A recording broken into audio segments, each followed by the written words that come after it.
Kwa majina naitwa Saidi Kagomba Chenja, ni mwenyekiti wa shirikisho la vyama vya bodaboda na bajaji ndani ya mkoa wa Dar es Salaam na taifa.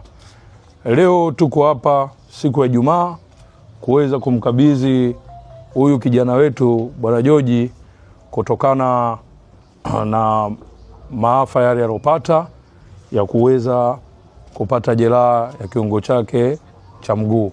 Kwa hiyo sisi kama shirikisho la waendesha bodaboda ndani ya mkoa wa Dar es Salaam, kwanza nitoe shukrani kwa madereva wote ambao wameweza kuchangia mwenye shilingi 500 yake, mwenye shilingi 1000 yake, mwenye shilingi 2000 yake mpaka tukaweza kufanikisha kuweza kuipata hii bajaji.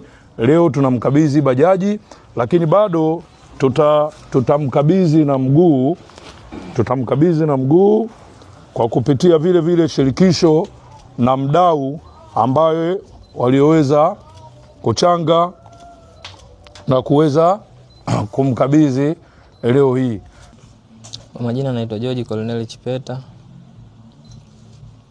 mkazi wa Majoe. Nashukuru ndugu zangu chama cha vyombo vya moto wa bodaboda na bajaji, mwenyekiti na kamati yake kwa kunisaidia kwa hichi. Inawezekana nilikuwa sina matumaini, lakini kwa angalau kwa umoja wenu na upendo wenu na kuwa na matumaini kwa moyo wenu na kwa vitu ambavyo mmenifanyia vya kunifanya na mimi nionekane nina thamani inawezekana katika jamii na katika taifa.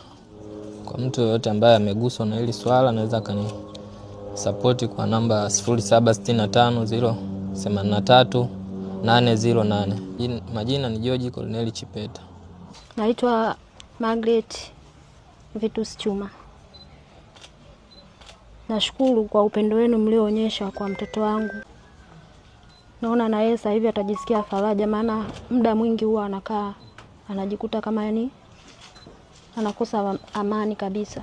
Hata kula yake ya shida, muda mwingi anabaki na mawazo, muda mwingi anakaa ndani peke yake.